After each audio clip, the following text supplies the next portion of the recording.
Hello everybody. तो फिर आ गया आप सबके सामने। तो अभी हाँ जी, शुरू करते हैं भाई। आज के लेक्चर के अंदर हम क्या करने वाले, थोड़ी डिस्टरबेंस के लिए आई एम सॉरी। ठीक है, तो आज के लेक्चर के अंदर हम क्या करने वाले हैं, सीरीज तो कंटिन्यू रहने वाली है। आज के अंदर हम पढ़ेंगे लैटिट्यूड और लॉन्गिट्यूड, और एक छोटा सा पार्ट बचा हुआ है वो बाद में करूंगा मैं। That is landform. इस क्लास के बाद आ जाएगी आपके पास लैंडफॉर्म की। अभी जो है ना, आपको सीखना है लैटिट्यूड और लॉन्गिट्यूड के बारे में। इनफैक्ट मैं आपको बताऊं, आपके अर्थ के कुछ पार्ट बचे हुए हैं, उन पार्ट को मैं इसमें ऑलमोस्ट पूरा कर दूंगा। इसके बाद और लैंडफॉर्म के बाद आपका पूरा जो एक पार्ट होता है ज्योग्राफी का, जियोमॉर्फोलॉजी, वो खत्म हो जाएगा। तो आप उसे रिवाइज करना। उसके बाद हम लोग पीवाईक्यू करेंगे इसके, जो इसके बेस पे आए हैं। आपके एनडीए, सीडीएस, सीएपीएफ, यूपीएससी, जो भी सवाल आपके आए हैं, सब उठा उठा के उनकी उनका इलाज बढ़ देंगे। ठीक है, शुरू करते हैं। क्या करने वाले हैं हम, सबसे पहले अर्थ के बारे में पढ़ते हैं। हमारे अर्थ क्या है, हिसाब किताब। अर्थ आपकी जो है ना, सॉरी, वो 4.6 बिलियन ईयर ओल्ड है। क्या बोल रहा मैंने?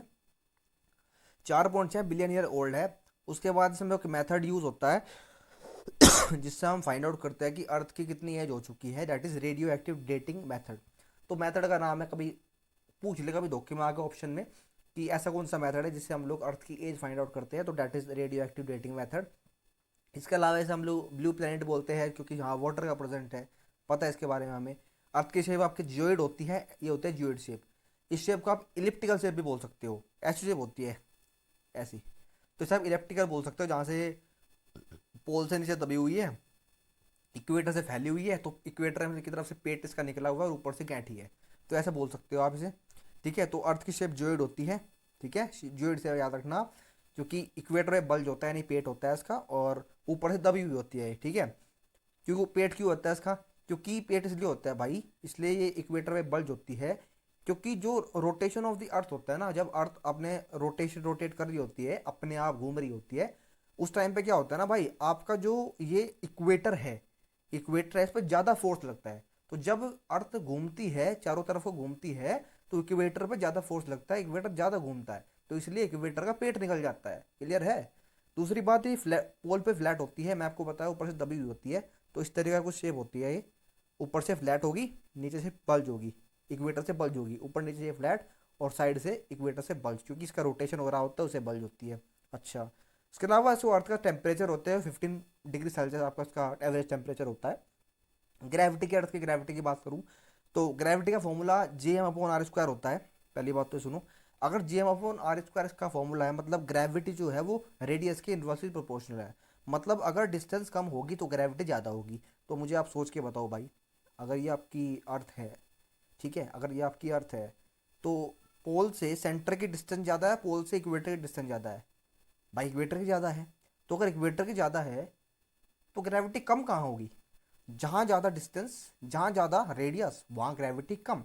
तो इक्वेटर पे जो है वो कम ग्रेविटी होती है, और पोल पे जो है वो ज़्यादा ग्रेविटी होती है। ये तो लिखवा है यहाँ पर।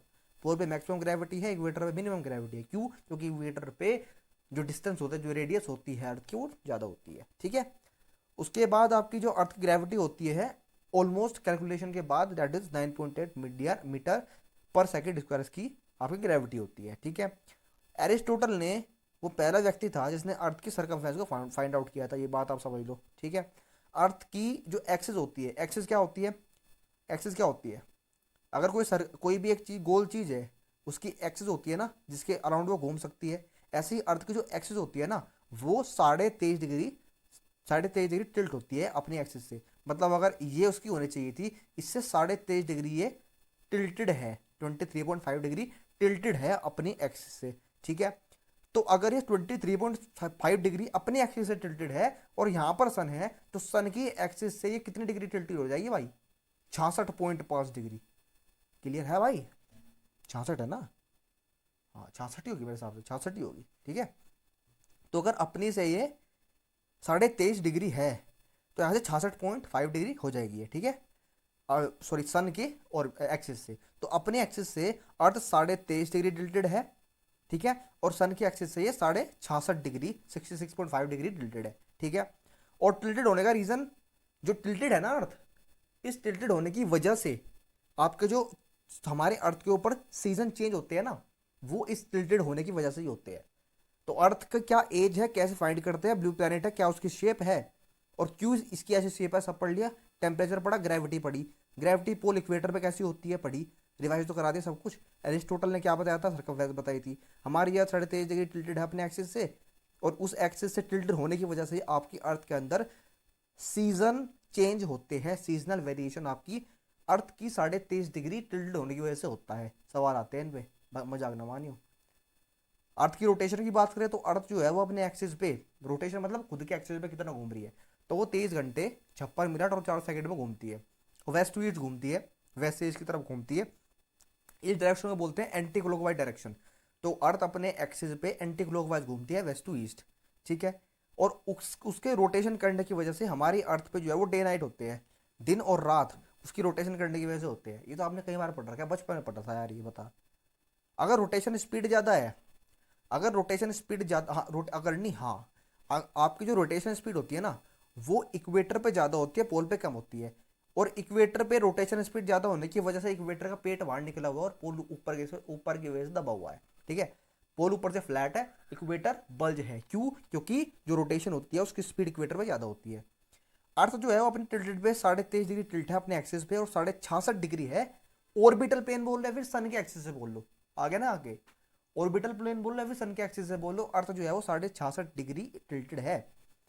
और ये जो अर्थ की रोटेशन होती है ना, रोटेशन के बारे में जानकारी, इसके पीछे एक एक्सपेरिमेंट होता है जिससे हमें इसकी जानकारी के बारे में पता लगता है।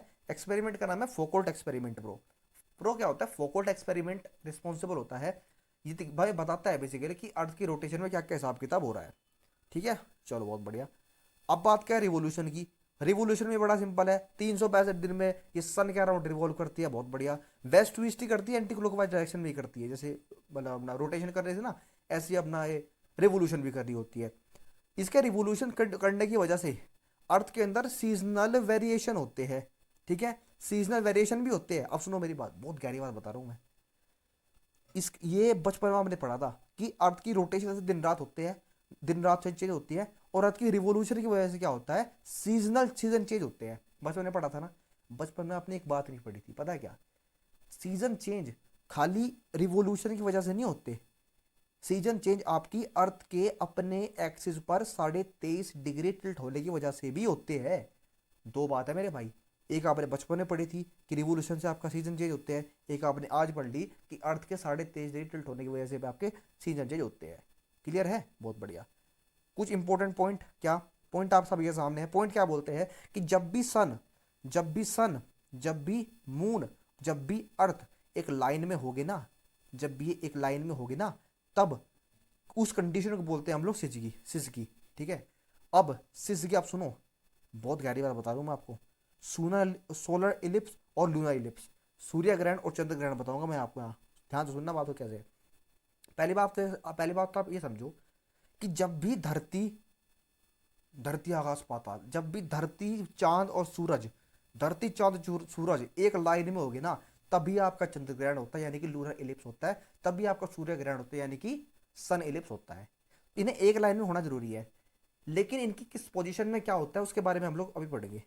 सोलर इलिप्स में पहले आपको बताऊंगा सोलर इलिप्स क्या होता है, लूनर इलिप्स क्या होता है, उसके बाद हम लोग बात करेंगे इसमें होता क्या क्या अक्सर। अब सुनो, जब भी ना, गहरी बात है भाई, ज्यादा गहरी बात है, जब भी आपकी पृथ्वी और आपके सूर्य के बीच चंदा मामा आ गया, है ना, जब भी पृथ्वी और सूर्य के बीच चंदा मामा आ गया, तो उसके आते ही इस कंडीशन को हम लोग बोलते हैं सूर्य ग्रहण, यानी कि सोलर इलिप्स।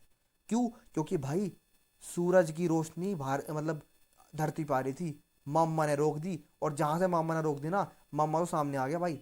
तो आपने देखा होगा जब सूर्य ग्रहण होता है तो सूरज के आगे चांद आगे खड़ा हो जाता, चांद आ जाता है, उसे घेर लेता है, उसे पूरी तरह से ढक देता है। तो जब भी आपका चांद बीच में आ जाएगा तो बन जाएगा सूर्य ग्रहण। अब इसमें दो बातें आती है, एक होता है रीजन उम्बरा, एक होता है रीजन पेनुम्बरा। जहां भी चांद की डार्कनेस ज्यादा होगी, यानी कि जहां पर पूरी शेडो पड़ रही होगी चांद की, यानी कि चांद जो है पूरी सूरज की सारी लाइट रोक रहा होगा, उसकी पूरी शेडो पड़ रही होगी, उस रीजन को बोलते हैं उम्बरा। और जहां पर चांद की पार्शियल शेडो पड़ रही है, हल्की शेडो पड़ रही है, उस रीजन को बोलते हैं पेनुम्बरा। दो रीजन क्लियर हो गए भाई, और सोलर इलिप्स क्लियर हो गया भाई।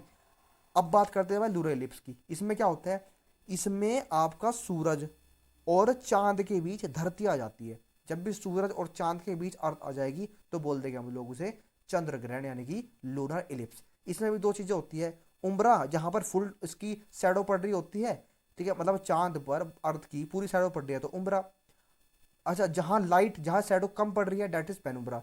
तो उम्रा पूरी शैडो पड़ना, किसी मतलब अर्थ की मून पे पड़ रही है उम्रा पूरी शैडो, आधी शैडो पड़ रही है तो पेनुम्ब्रा। ऐसे ही मून की अर्थ पे पड़ रही होती है फुल फुल शैडो तो उम्रा, और हाफ शैडो तो पार्शियल शैडो तो पेनुम्ब्रा।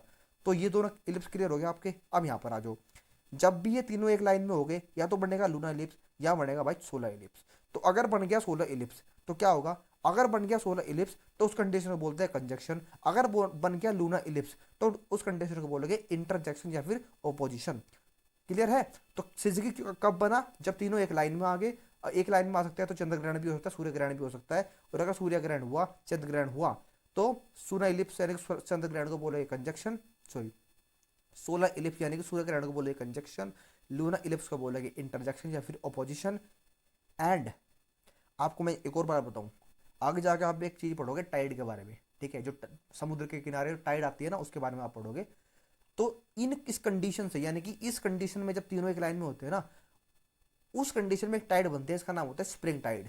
तो कंजक्शन, इंटरजेक्शन या फिर सिजगी आपकी स्प्रिंग टाइड बनाने में रिस्पॉन्सिबल होते हैं। सवाल आएगा तो पहचान जाना। सोलर इलिप्स क्लियर है, लूना इलिप्स क्लियर है, solar ellipse and lunar ellipse दोनों क्लियर हो गए। अब एक और कंडीशन है, अब ये बात सुनो। एक पोजीशन है एपीहीलियन, एक पोजीशन है पेरीहीलियन। एपीहीलियन और पेरीहीलियन, पी से बना पास, पी से क्या बना पास, ए से बना अवे। तो पी से पास और ए से अवे। तो जब भी धरती सूरज के पास होती है उस कंडीशन को बोलते हैं पेरीहीलियन। जब भी धरती सूरज के दूर हो जाएगी, डिस्टेंस ज़्यादा हो जाती है, उसे बोलते हैं एपीहीलियन। पास कब होती है, जनवरी के टाइम पे होती है, 4 जनवरी स्पेसिफिकली, ठीक है। दूर कब होती है, जुलाई के टाइम पे होती है, 3 जुलाई स्पेसिफिकली। तो 4 जनवरी या 3 जुलाई, क्लियर है। तो जब अवे होगी, अवे कब होगी, अब ये थोड़ा सा ना उल्टा कॉन्सेप्ट है। वैसे तो क्या होता है भाई, अगर धरती सूरज के पास है, अगर धरती सूरज के पास है तो वैसे तो वहाँ गर्मी होनी चाहिए, पर हमारे यहाँ तो ठंड ठंड होती है ना, हमारे यहाँ ठंड होती है। तो अगर वो दूर है तो वहाँ ठंड होनी चाहिए, लेकिन हमारे यहाँ गर्मी होती है जुलाई में। तो उसमें उल्टा कॉन्सेप्ट है, आप समझ जाना कि अगर जनवरी की बात हो रही है तो ठंड होती है लेकिन गर्म होगी, ठंड मतलब ठंड होती है लेकिन गर्मी वाली कंडीशन होगी कि अर्थ जो है वो सूरज के पास होगी। और जुलाई है एपीली है ना, यानी कि दूर है, तो कंडीशन तब है जब वो उसके दूर है, यानी कि जुलाई गर्मी होगी, गर्मी से उल्टा आप सोचना कि ठंड की बारे में बात हो रही है। ठीक है, क्लियर है। मून के बारे में बात करते हैं। मून भाई, मून का 40% पार्ट जो है ना हमें कभी विजिबल नहीं होता, उस पार्ट को बोलते हैं डार्क सी ऑफ ट्रैको या फिर मारिया। इतना ही पार्ट है मून का। एक और पार्ट है मून के, जो है ना अलग अलग फेज आपको देखने को मिलते हैं। इसमें ना 2 फेज बहुत इंपॉर्टेंट है, एक तो है फुल मून, एक है न्यू मून। फुल मून पता क्या होता है, जब आप मतलब हमें ना 41% कभी देखने को मिलता ही नहीं है मून का, लेकिन इतने फेजेस के बाद कभी हमें आधा दिखाई दे रहा है, कभी ऐसे दिखाई दे रहा है, कभी ये दिखाई दे रहा है, कभी ये दिखाई दे रहा है। जब भी पूरा मून दिखाई देगा, यानी कि पूरा मून दिखाई दे रहा है, कोई उस पर शेडो नहीं पड़ रही, मतलब कुछ नहीं पड़ रहा, पूरा मून है, उसे बोलते हैं फुल मून। और जब मून दिखाई नहीं देता ना, दिखाई नहीं देता, उसे बोलते हैं न्यू मून। यहाँ कटिया हो गए, न्यू मून होता है, न्यू मून। ठीक है, जब मून आपका दिखाई नहीं दे रहा होता है ना, उसे बोलता है न्यू मून। इसका क्या मतलब है कि अभी चांद दिखाई नहीं दे रहा, पर अभी नया चांद आने वाला है, दैट इज न्यू मून आने वाला है। ठीक है, तो इसलिए न्यू मून और फुल मून, फुल मून हमें दिखाई दे रहा है बट न्यू मून हमें दिखाई नहीं देता क्योंकि नया चांद आने वाला है। अब चांद के रिगार्डिंग 2 पोजीशन, जैसे हमने अर्थ के रिगार्डिंग 2 पोजीशन पढ़ी थी, पेरीहीलियन और एपीहीलियन, ऐसे इसके रिगार्डिंग भी 2 पोजीशन है, पेरीजी और अपोजी। ए से बना आपे, पी से बना, ए से बना अवे, पी से बना पास। तो अगर मून अर्थ के पास है तो बन गया पेरिजी, अगर मून अर्थ से दूर है तो बन गया अपोजी। ठीक है, पास है अर्थ के तो पी से बना पास, अवे अर्थ के तो ए से बना अवे, खत्म। क्लियर, बहुत बढ़िया बढ़िया। अब बात करते हैं भाई लॉन्गिट्यूड लैटिट्यूड के बारे में, क्या हिसाब किताब है इनका। कुछ हिसाब किताब नहीं है भाई।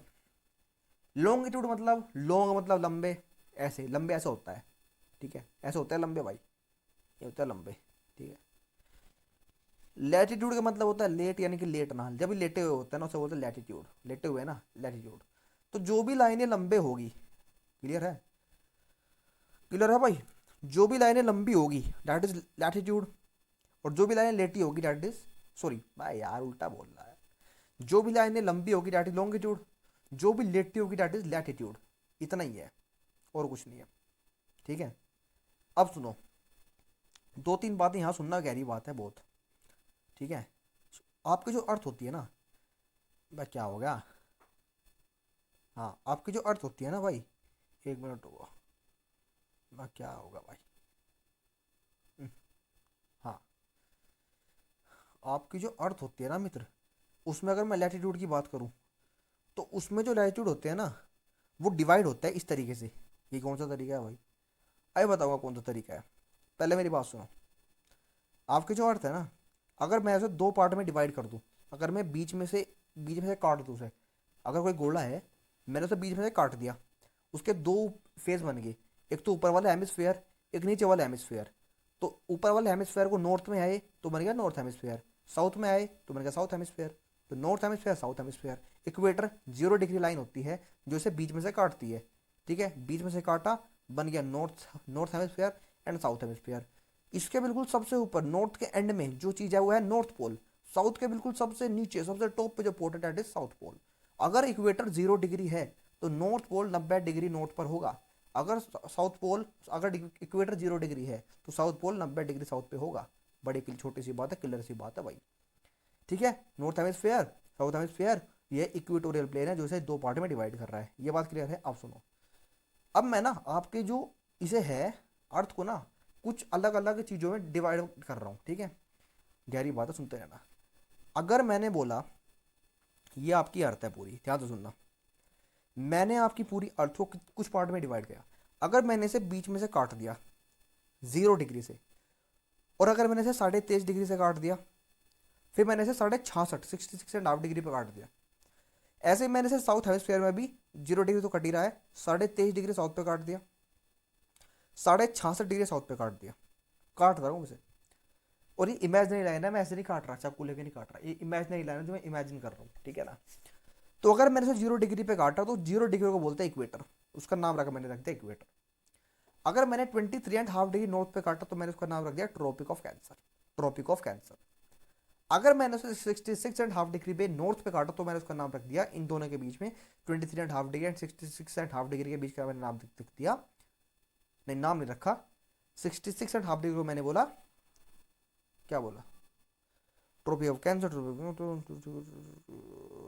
क्या बोला भाई, पता क्या हुआ, मैं 66.5 डिग्री, तो मैं अपने भाई था पूछ लिया भाई 66.5 डिग्री नॉर्थ क्या होता है और साउथ क्या होता है, कंफ्यूज हो गया एकदम से।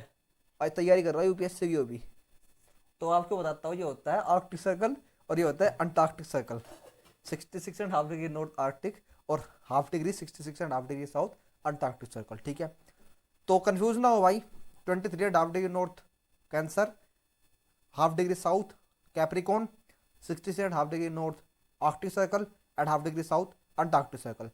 अच्छा, ये तो मैंने बताया लाइंस के बारे में। अब सुनो, इनके बीच के इलाके को क्या बोलते हैं।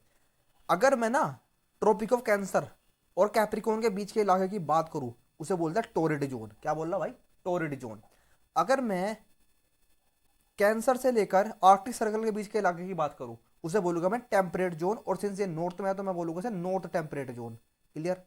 ऐसे ही 23.5 डिग्री साउथ से 66.5 डिग्री साउथ के बीच के इलाके की बात करूं तो बोलूंगा साउथ टेम्परेट जोन। तो टोरिड जोन, टेम्परेट जोन, और जो बिल्कुल नॉर्थ और साउथ में है उसे क्या बोलूंगा मैं, फ्रिजिड जोन, जो जमा हुआ है, फ्रिजिड जोन। ठीक है, क्लियर है भाई, फ्रिजिड जोन। तो ये हो गया इसके बारे में, अर्थ के बारे में हमने सारी चीज जान ली। कुछ तो नहीं बचा, कुछ नहीं बचा। अच्छा जरूरी है भाई, ये आगे आप पढ़ोगे ना क्लाइमेटोलॉजी, तो उसमें सारी चीज़ें आपके सामने आने वाली है। थोड़ा कन्फ्यूजन हो तो एक बार रिपीट कर लेना भाई, थोड़ा कंटेंट ज़्यादा है इस चीज़ में। बात करो भाई लैटिट्यूड के बारे में, कुछ नहीं है, लैटिट्यूड मतलब लेटी हुई, जब भी लाइनें लेटी हुई होगी, ठीक है, दैट इज कॉल्ड लैटिट्यूड। तो लैटिट्यूड का मतलब क्या होता है, हॉरिजॉन्टल लाइन है, ऐसी लाइनें हैं, और ये इमेजिनरी लाइनें हैं, ऐसे कोई फिजिकली कोई खींच नहीं रहा अर्थ के ऊपर लाइन, ये इमेजिनरी आपके सामने लाइन है। ठीक है, ये आपकी north, measure the distance of north and south of equator. तो आपके जो इक्वेटर के नॉर्थ और साउथ में डिस्टेंस होते हैं ना, उसे मेजर करती है। कहने का मतलब इसका ये है कि अगर अगर अगर ये आपकी अर्थ है, ये दो इक्वेटर आपकी होगी, तो ये डिस्टेंस आपकी मेजर करती है। आप ये मान के चलो ये डिस्टेंस आपकी मेजर कर दिया पूरी। ठीक है, तो कितने डिस्टेंस है इक्वेटर से नॉर्थ में कितनी डिस्टेंस है, इक्वेटर साउथ में कितनी डिस्टेंस है, ये मेजर करने के लिए लैटिट्यूड बहुत काम आता है। ठीक है। अब बात करो भाई क्लाइमेटिक। अब ये जो आपका लैटिट्यूड होता है ना, लैटिट्यूड आपका क्लाइमेटिक जोन भी रिस्पॉन्सिबल होता है। क्लाइमेटिक जोन, कौन सा क्लाइमेट जोन किस इलाके के अंदर होगा, उसके पीछे भी आपका लैटिट्यूड रिस्पॉन्सिबल होता है। ठीक है भाई। लैटिट्यूड में कितनी लाइनें होती है अर्थ के ऊपर, अगर मैं आपसे पूछूं तो आप बताओगे भाई इक्वेटर के ऊपर 90 होती है, इक्वेटर के नीचे 90 होती है, और एक इक्वेटर वाली लाइन तो कितनी होगी, 90 90 180 प्लस 181, 181 आपकी टोटल लाइनें होती है। लेकिन अब मैं आपको एक बात बताऊं, ये जो मैं नॉर्थ और साउथ पोल पे ना, ये बिंदु होती है बेसिकली, मतलब ये नॉर्थ और साउथ पोल पे आते आते लैटिट्यूड की लाइनें इतनी छोटे हो जाते हैं कि वो पॉइंट साइज की हो जाती है। तो अगर मैं इन नॉर्थ और साउथ की लाइनों को एक बार हटा भी दूं, -2 कर दूं 181 में से, तो 180 और -2 179 टोटल आपकी नेट लाइनें होती है जो लैटिट्यूड है। लेकिन नॉर्थ और साउथ पोल को हटा के, नॉर्थ और साउथ पोल को हटा के कितनी है, 179 है, और नॉर्थ और साउथ पोल को जोड़ के कितनी है भाई, 181 है। ठीक है। 90 ऊपर 90 नीचे, एक इक्वेटर 181। आई टोल्ड यू भाई, ये आपका टॉरॉइड जोन होता है बीच वाला। ठीक है। इसके ऊपर होता है टेम्परेट जोन, यहाँ भी टेम्परेट जोन है, इसके ऊपर होता है आपका फ्रिजिड जोन। तो टॉरॉइड जोन बीच वाला, उसके ऊपर टेम्परेट जोन, उसके ऊपर फ्रिजिड जोन। सिंपल सी बात है, ऐसे सेम आपका नीचे होता है। ठीक है। कोई आपसे पूछे दो लैटिट्यूड के बीच की डिस्टेंस कितनी होती है, तो आप बोलोगे 111 किलोमीटर होते हैं, चलिए 69 माइल होती है डिस्टेंस बिटवीन टू लैटिट्यूड। ठीक है। ओके। तो ये आपकी कंट्री है इक्वेटर जिससे पास कर रहा है, यानी कि 0 डिग्री इक्वेटर जिन कंट्री से पास कर रहा है आप सभी के सामने है। इसके प्रैक्टिकली मैं आपको बताऊं, मैंने तो कभी याद नहीं करी। ठीक है। अगर इतना पढ़ूंगा मैं तो बेसिकली एग्जाम में याद आए फिर ना आए तो इससे कोई गारंटी ले सकता। लेकिन मैं फिर भी बोलूंगा, देखो अगर आपके पास टाइम है तो आप 100 के 100% एक बार इन्हें पढ़ो जरूर। 4 से 5 रेटिंग मारोगे और एग्जाम में याद आ गई तो याद करोगे भाई कि एक सवाल 4 नंबर लेके चला गया। ठीक है। तो ठीक है, मैं आपको दे रहा हूँ। मैंने कभी याद नहीं करे बिकॉज मैं लापरवाह था इस चक्कर में। आप मत बनना, आप याद करना। इक्वेटर से पास होने वाली कंट्री कौन कौन सी हैं, पढ़ा रहा हूँ, मैप निकालो छाप दो सामने, पढ़ते रहना रोज अपने घर बैठ के। कोलंबिया, इक्वाडोर, ब्राज़ील, ठीक है, गबोन, साउ माउंटेन प्रिंसिपल, ठीक है, ये क्या है Principe, republic of Congo, Uganda, Somalia, democratic republic of Congo, Kenya, Maldives, ठीक है, इंडोनेशिया एंड कीरी बाती। ये आपकी इक्वेटर से पास होने वाली कंट्री है। ये सारी कंट्री यहाँ मैंने आपको दे दी है। दूसरा, एक ऐसी रिवर है जो इक्वेटर से 2 बार पास होती है, उसका नाम है कोंगो रिवर, अफ्रीका के अंदर होती है, डेमोक्रेटिक रिपब्लिक ऑफ कोंगो से पास होती है। ठीक है। कोंगो रिवर आपकी ऐसी रिवर है जो इक्वेटर से 2 बार पास हो रही है। और या फिर कंट्री जो ट्रॉपिक ऑफ कैंसर से पास होती है, ये कंट्री वो है जो ट्रॉपिक ऑफ कैंसर यानी कि 23.5 डिग्री नॉर्थ से पास होती है। कौन कौन सी है भाई, मैक्सिको होगी, बामाज होगी, ठीक है, मोरेशिया होगी। मेरी जिम्मेदारी है आपको कंट्री देना। ठीक है।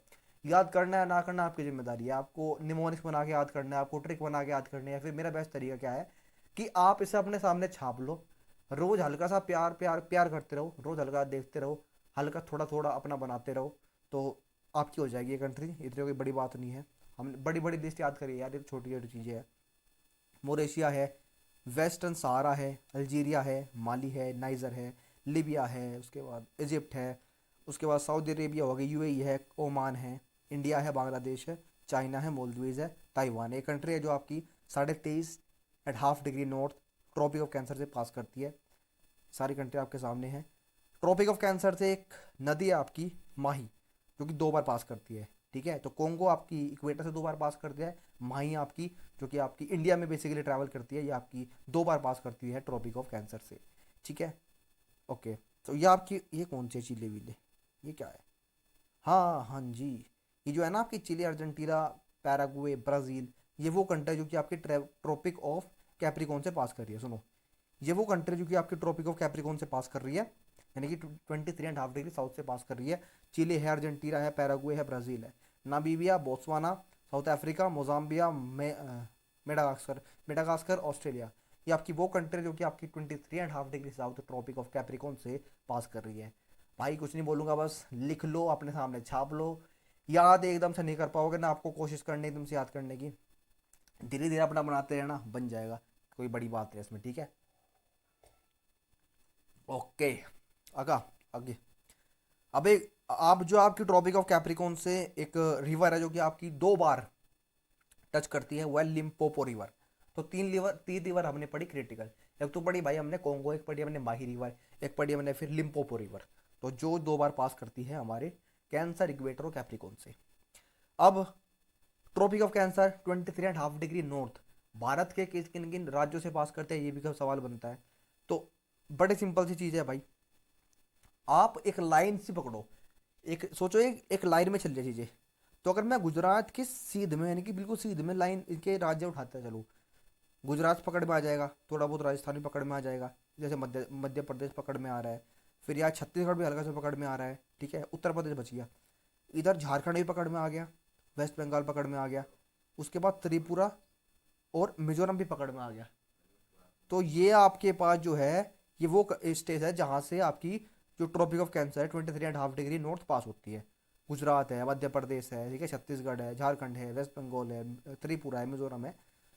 ये सवाल जरूर आएगा भाई, ये आते सवाल है, आते आता सवाल है चीज़, ठीक है, यह सवाल आता ही है। बात करूँ भाई लॉन्गिट्यूड के बारे में, तो लॉन्गिट्यूड लंबी लाइन है, ऐसी लंबी लाइन को बोलते हैं हम लोग लॉन्गिट्यूड। कितनी होती है ऐसी ये लाइनें, ये आपकी टोटल 360 सेमी सर्कल होते हैं। ये सेमी सर्कल क्यों कह रहा हूँ मैं से, क्योंकि ये आपकी अर्थ है, यहाँ से देखो सेमी सर्कल बन गया ना, ऐसी होती है ये, बन गया ना सेमी सर्कल सा। तो ये टोटल अगर मैं मिलाऊँ ना पूरी धरती के ऊपर कितने लॉन्गिट्यूड है, तो नंबर होते हैं उनका 360।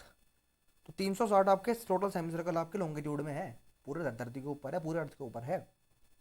ये आपकी वर्टिकल लाइन होती है, अगेन इमेजिनरी है, कौन जाके फिजिकली धरती के ऊपर खींच रहा है लाइन, इमेजिनरी है वर्टिकल लाइन। इनकी जो है ना, ये जो होती है ना, सुनो मेरी बात, जैसे लॉन्ग लैटिट्यूड क्या कर रहा था, आपकी इक्वेटर को बेस मान के उसके ऊपर की डिस्टेंस को और उसके नीचे की डिस्टेंस को मेजर कर रहा था, ऐसे ही आपको जो लॉन्गिट्यूड है वो प्राइम मेरिडियन को बेस मान के, प्राइम मेरिडियन एक ऐसा प्लेस होता है जो 0 डिग्री लॉन्गिट्यूड को हम लोग प्राइम मेरिडियन बोलते हैं।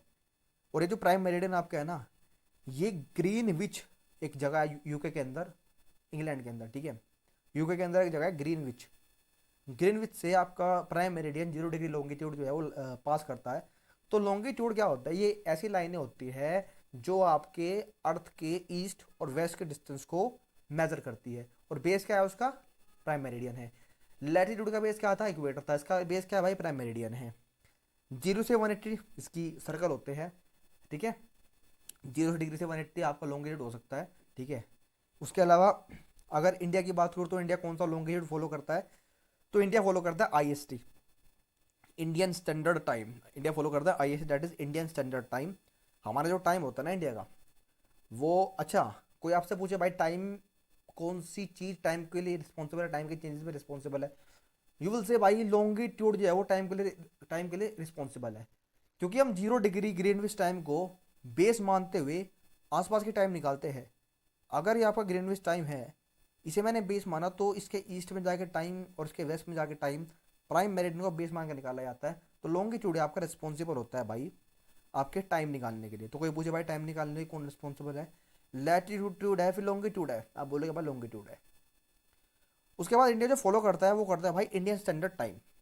इंडियन स्टैंडर्ड टाइम कौन सा लॉन्गिट्यूड है बेसिकली, ये 82.5 डिग्री ईस्ट, यानी कि आपका प्राइम मेरिडियन हो गया, इससे 82.5 डिग्री ईस्ट जाके इंडिया जो है, इंडिया जो है वो अपना इंडियन स्टैंडर्ड टाइम यूज़ करता है अपने कंट्री के टाइम के लिए।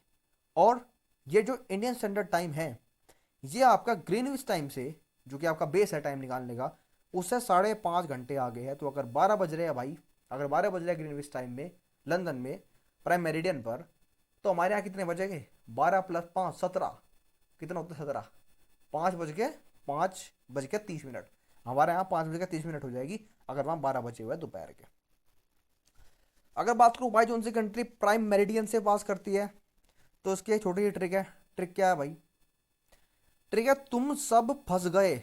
अच्छा, तुम सब फंस गए, कैसे फंस गए, टी से बना तोलो, यू से बना यूके, एम से बना माली, एस से बना स्पेन, ए से बना अल्जीरिया, बी से बना बुर्गिना फासो, एफ एस फंसे से बना फ्रांस, गए से बना घाना। इस वो कंट्री है जो कि आपकी प्राइम मेरिडियन से पास करती है, 0 डिग्री से पास करती है।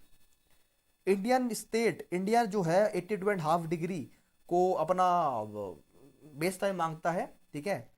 तो उस बेस टाइम से इंडिया जो है अपने टाइम निकालता है। अब सवाल आता है कि वो जो 82.5 डिग्री ईस्ट है वो असल में पास किन किन स्टेट से करता है। ट्रॉपिक ऑफ कैंसर आपने देख लिया। अब देखो 82.5 डिग्री ईस्ट किन किन स्टेट से पास करता है। ट्रिक आप सभी के सामने है, मोकुआ। वियर्ड है बट मोकुआ है, मोकुआ, मोकुआ। एम से बना मध्य प्रदेश, ओ से बना उड़ीसा, सी से छत्तीसगढ़, यू से यूपी, ए से आंध्र प्रदेश। ऐसे करके आपकी जो स्टेट से आपका 52.5 डिग्री पास कर रहा है, दैट इज मोकुआ। अगला आपका है कि भाई जो सनराइज है, जो आपका सूरज निकलता है, वो गुजरात में ना 2 घंटे पहले निकलता है। Sunrise in Gujarat in 2 hour ahead of the Arunachal Pradesh. यार ये गलत लिख रहा है मेरे ख्याल से। सही हुआ है भाई, बिल्कुल सही लिखा हुआ है। ये कह रहा है कि अरुणाचल प्रदेश में ना जो सूरज है वो 2 घंटे पहले निकलता है, और गुजरात में वो 2 घंटे बाद निकलता है। तो अगर 6 बजे अरुणाचल प्रदेश में सूरज निकल रहा है, 2 घंटे बाद 8 बजे जो है आपका वो गुजरात में सूरज निकलेगा। ये छोटा सा चीज़ बोल रहा है और कुछ नहीं है। ये वही चीज़ है आपको बताया था, 82.5 डिग्री इंडियन स्टैंडर्ड टाइम, जहाँ से जिस बेसिस पर इंडिया अपना टाइम यूज़ करता है, वो वो मोकुआ से पास करता है। एम से मध्य प्रदेश, ये सब कुछ यार मैप में है, देख लेना मोकुआ से। उसके बाद अब आता है important part, time zone. Time zone के बारे में हमने बताया इंडिया में तो भाई एक ही टाइम जोन है, 82.5 डिग्री ईस्ट। कुछ कुछ कंट्री में ना टाइम जोन अलग अलग होते हैं। अगर कंट्री बड़ी है तो उसके अलग अलग टाइम जोन होते हैं। फॉर एग्जाम्पल रशिया है भाई, रशिया के टाइम जोन अलग अलग हो सकते हैं, क्योंकि भाई इतनी बड़ी कंट्री है यार। एक अगर एक हो सक ऐसी इतनी बड़ी कंट्री रशिया, अगर एक पार्ट में दिन है तो दूसरे पार्ट में रात हो रही होगी। तो इतनी बड़ी कंट्री में तो अलग अलग टाइम जोन होते होने पड़ते ही है। दूसरा यार, एक कंट्री के अलग अलग आइलैंड भी होते हैं, तो उसके अंदर भी अलग अलग टाइम जोन होते हैं। वो तो अलग खेल है। लेकिन किस कंट्री में क्या टाइम हो रहा है वो निकालने के लिए हमें पढ़ना पड़ता है टाइम जोन के बारे में। और टाइम जोन में 2-3 फॉर्मूले हैं। दो क्या फॉर्मूले, बस 2-3 बातें हैं, सुनो। सबसे पहली बात ये है कि अगर आप 1 डिग्री की बात करो कि 1 डिग्री में कितना चेंज हो रहा है, तो आप बोलोगे भाई 1 डिग्री चेंज में ना 4 मिनट होते हैं। आप अगर 1 डिग्री राइट जा रहे हो, 1 डिग्री मतलब 1 डिग्री ईस्ट जा रहे हो, या फिर 1 डिग्री वेस्ट जा रहे हो, तो उसमें ना 4 मिनट का फ्लक्चुएशन होगा। अगर आप एक में 15 ही गुणा करो तो 15 15 डिग्री, 15 चौका 60, 15 डिग्री और 60 मिनट, तो 15 डिग्री बन गया 1 घंटा। 15 degree is equal to 60 minute, that is 1 घंटा। अबे गुणा गुणा करो ना यार, 1 डिग्री में 15 गुणा करो, यहाँ भी 15 करनी पड़ेगी। तो 15 degree is equal to 60 minute. 60 minute में कितना होता है, 1 घंटा। तो ऐसे 15 डिग्री में 1 घंटा, 1 घंटे फ्लक्चुएशन आएगा 15 डिग्री में, ठीक है। तो 1 डिग्री में आएगा 4 मिनट का फ्लक्चुएशन, और 15 डिग्री में आएगा भाई 1 घंटे का फ्लक्चुएशन। अगर आप ईस्ट में जा रहे हो तो टाइम ऐड होगा। अगर ईस्ट में 1 डिग्री, 15 डिग्री, जितना भी आपने मूव करा, तो आप टाइम ऐड करोगे। वो ऐड कैसे करोगे, इस हिसाब से करोगे। क्या हिसाब है आपको बताऊंगा आगे। अगर आप वेस्ट में जा रहे हो बेस टाइम के, तो आपका टाइम घटेगा, सब ट्रैक करोगे आप, ठीक है। तो अगर आप, ये आपका मानने की बात है बेस टाइम है, इसके ईस्ट में जाओगे तो टाइम बढ़ेगा, इसके वेस्ट में जाओगे तो टाइम घटेगा। सिंपल सी बात है। एग्जाम्पल दूँ भाई मैं आपको, तो अगर मानने की बात है भाई 12 बजे हुए हैं दिल्ली में, लंदन में कितने बजेंगे आपने पढ़ रखा है भाई, देखो 5.5 घंटे का होता है फ्लक्चुएशन। 5.5 घंटे इंडिया है ना, वो लंदन से आगे, इसमें तो बहुत कोई बात ही नहीं है। तो आप इसमें 12 बजे में से 5.5 घंटे घटा दोगे तो आपका लंदन का टाइम आ जाएगा। दैट इज़ कितना, 6:30 बजे, 6:30 बजे के।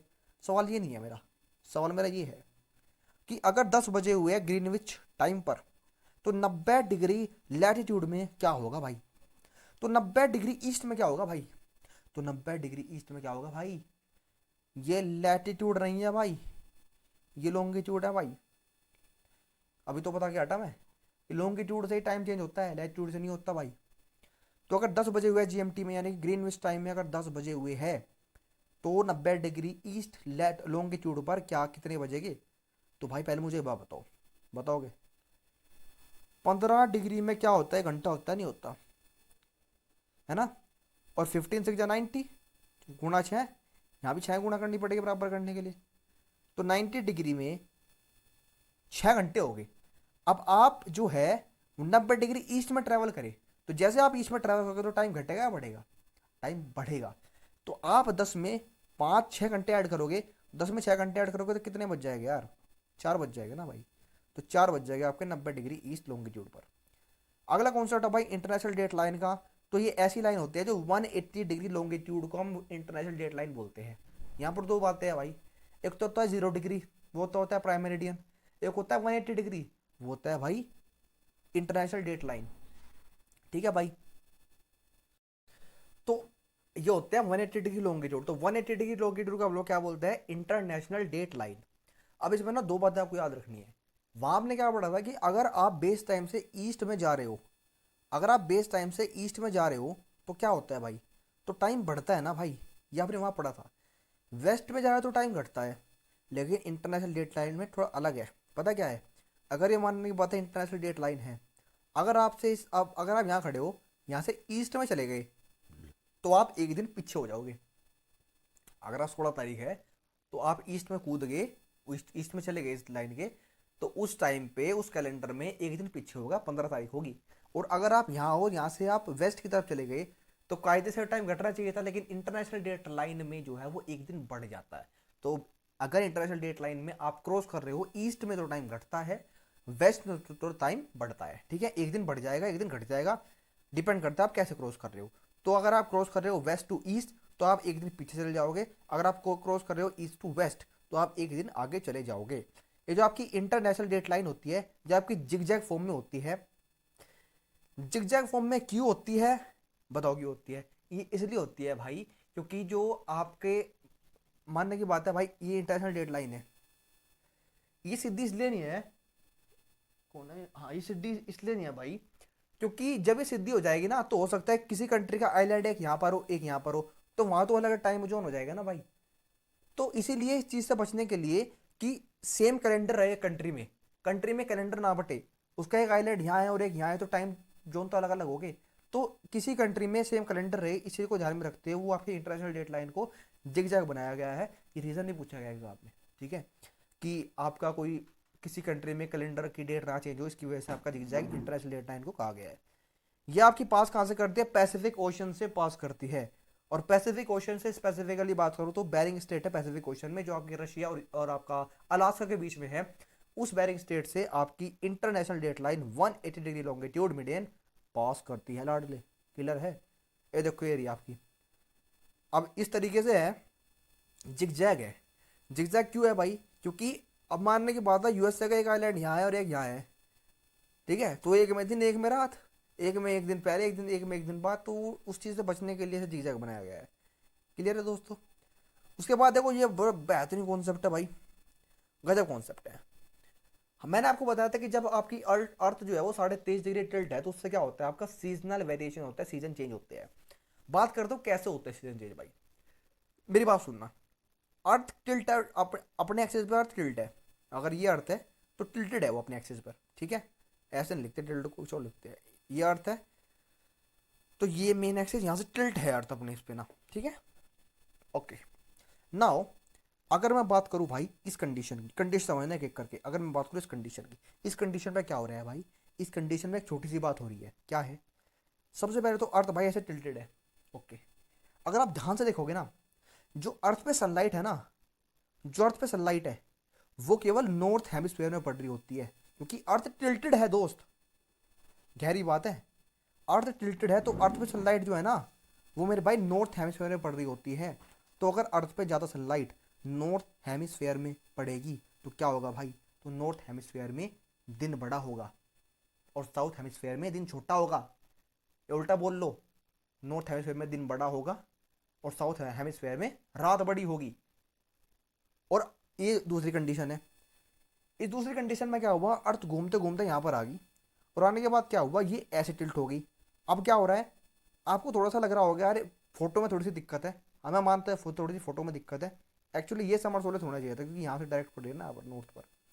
तो हुआ यहाँ पर क्या कि अर्थ घूमते घूमते यहाँ पर आ गई, तो अब सनलाइट जो पड़ रही है ना वो नॉर्थ हेमिस्फीयर में नहीं, वो डायरेक्टली साउथ हेमिस्फीयर में पड़ रही है, साउथ हेमिस्फीयर में पड़ रही है भाई। इसका मतलब क्या, अब अगर साउथ हेमिस्फीयर में पड़ रही है इसका मतलब यह है कि साउथ हेमिस्फीयर में दिन बड़ा है और नॉर्थ हेमिस्फीयर में दिन छोटा है, या फिर बोल लो कि साउथ हेमिस्फीयर में दिन बड़ा है और रात हेमिस्फीयर में रात दिन बड़ा है और नॉर्थ हेमिस्फीयर में रात बड़ी है। दोबारा बताता हूं आपको, अगर यहां पर सनलाइट नॉर्थ हेमिस्फीयर में पड़ रही है, समर सोलस कंडीशन बोलते हैं इसे, कि अगर समर सोलस कंडीशन में जब आपकी सनलाइट नॉर्थ हेमिस्फीयर के ऊपर पड़ रही होती है तो नॉर्थ हेमिस्फीयर में दिन बड़ा होता है और रात छोटी होती है, साउथ हेमिस्फीयर में दिन छोटा होता है और रात बड़ी होती है। अब अर्थ घूमते घूमते इस साइड में आ गई।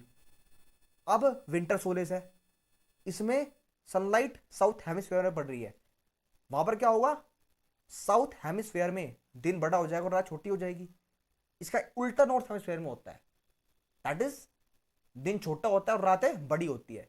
इसीलिए समर में, गर्मी में, समर बोले मतलब गर्मी, गर्मी में हम नॉर्थ हेमिस्फेयर में लाई करते हैं ना इंडिया, गर्मी में दिन बड़ा होता है, रात छोटी होती है।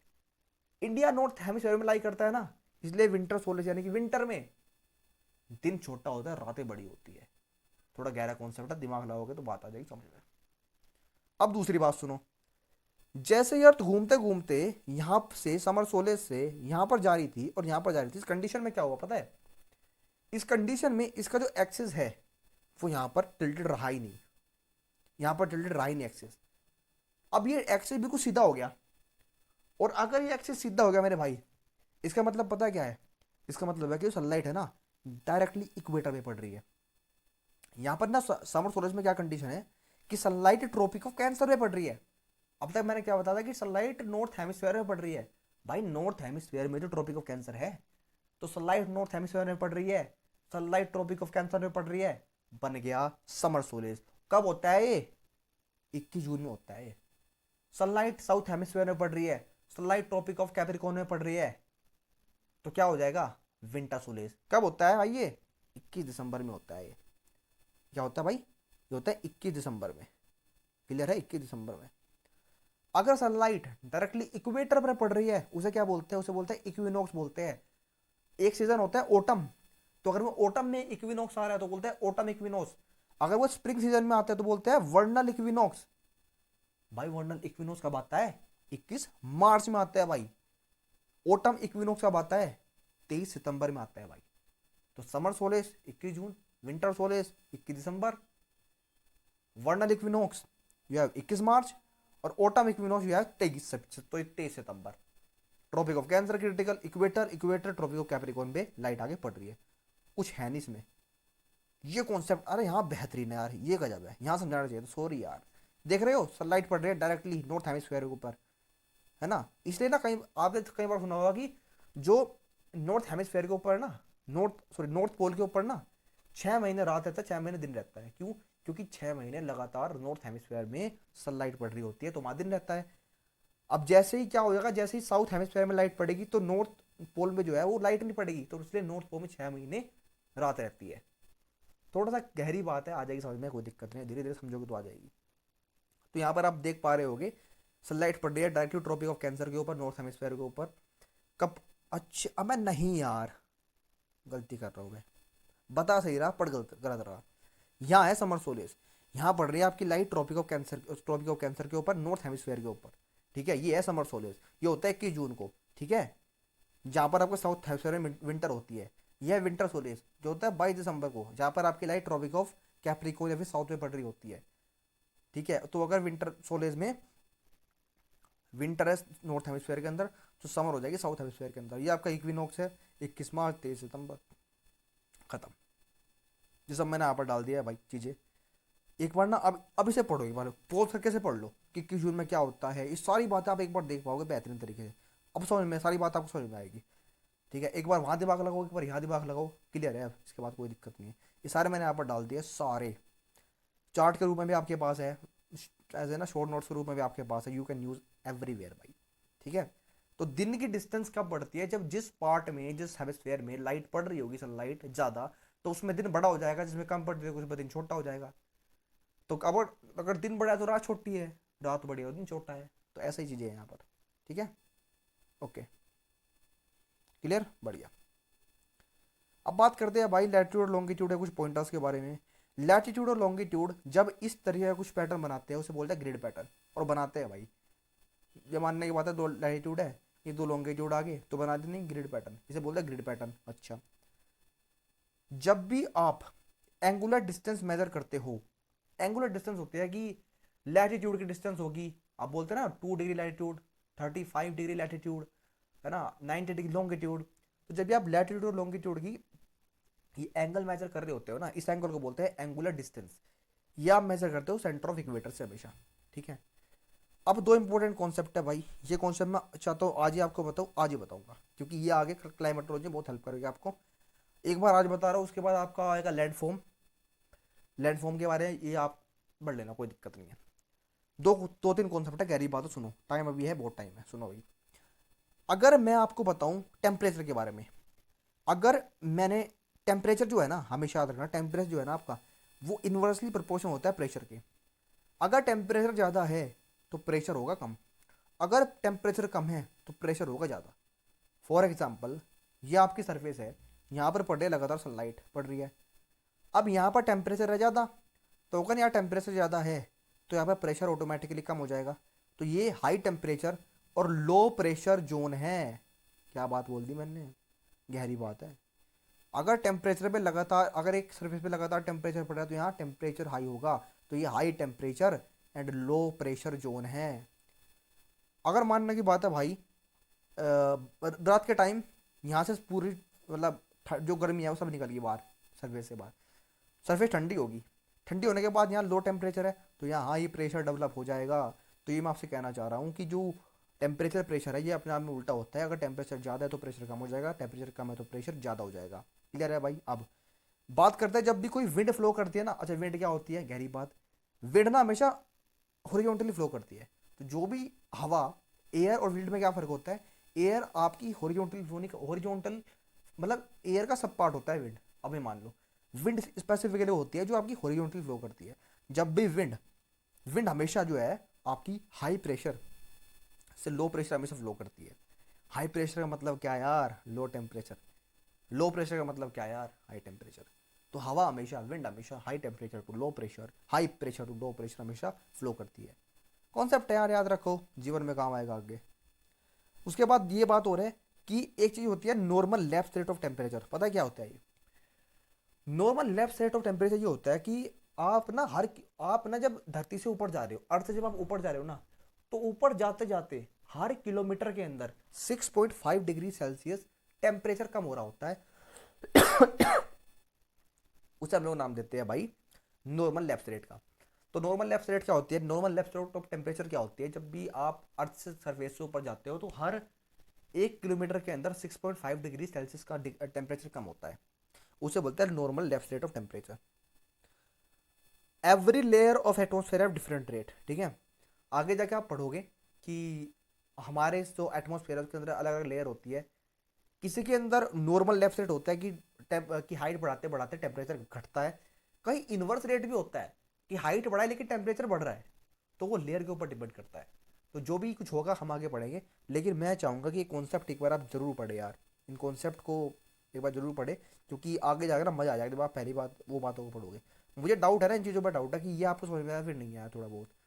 वर्नल equinox, autumn equinox, summer solstice, winter solstice, एक बार नहीं आया होगा तो बता देना यार, अगली क्लास में पढ़ा दूंगा। तो सारी बातें हमने पढ़ी, ठीक है। ये मोस्टली फैक्चुअल पार्ट था, फैक्चुअल पार्ट तो ऑब्वियसली याद करने का सारा पार्ट था। उम्मीद करता हूँ समझ में आई होगी, बेहतरीन लगी होगी, और सिर में दर्द मेरा हो चुका है, कोई बात नहीं। तो अब तुम्हें यहाँ फॉलो मारना है, मारो ना मारना है मत मारो, तुम्हारी मर्जी। तो ठीक है भाई, शुक्रिया, थैंक यू एवरीबॉडी, ख्याल रखो सारे भाई अपना, तैयारी करते रहो। अब अगला जो हम है लैंडफॉर्म के बाद यहाँ रहेगा थोड़ा सा लैंडफॉर्म और रहेगा तुम्हारा प्रीवियस ईयर। लैंडफॉर्म के बाद प्रीवियस ईयर क्वेश्चन, उसके बाद तुम्हारा क्लाइमेटोलॉजी शुरू हो जाएगा, क्योंकि आसान पार्ट है, हो जाएगा आराम से, ठीक है। ख्याल रखो सारे भाई, तैयारी करते रहो, जय हिंद।